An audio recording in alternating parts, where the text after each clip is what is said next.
Cam, are you okay? I think something's off. You want to know what you're getting yourself into.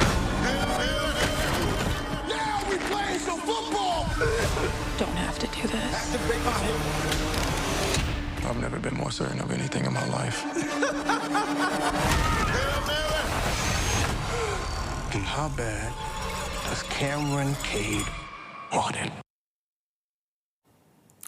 Well, that was a clip from him. An interesting take on a sports movie, to say the least. Joining us now to talk more about the movies of the week is film critic Richard Crouse. Richard, good morning.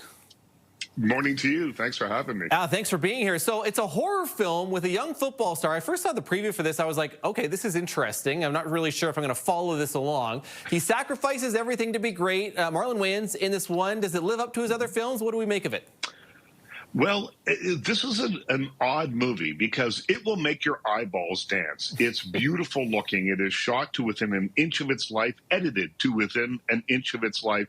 And so it kind of feels like a 90-minute long music video while you're watching it.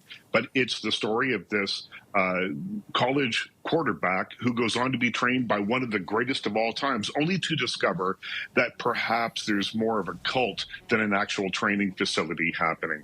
And this is a candidate for the most overwrought sports movie ever, because while it's trying to make comments on the commodification of athletes, the price that you pay for fame, and the price that your body pays in terms of injuries and that kind of thing, it's more concerned with making sure that your eyeballs are having a good time rather than engaging your brain. So I gave him, which is now in theaters, 2.5 stars out of 5. Okay, interesting. Again, it's hard to kind of wrap my head around all of that being in the same film, but there's a lot going on. Yeah, let's move next. The Lost Bus. This is interesting. Matthew McConaughey stars. It's based on real events that took place during the deadliest fire in California history. How was this one?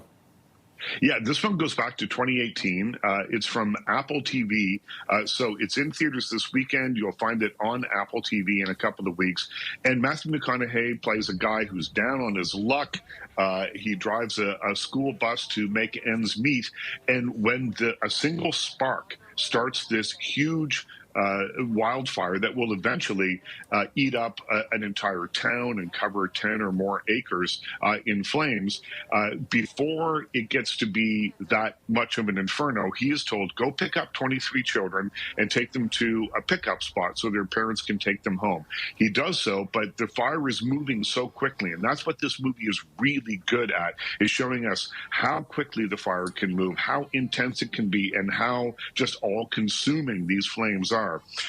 So he drives essentially into the middle of this fire and then has to figure out how to get these kids to safety, because they're essentially sitting in an 18,000-pound oven, which will eventually kill them all if he doesn't take fast action. And this is a movie that is immersive.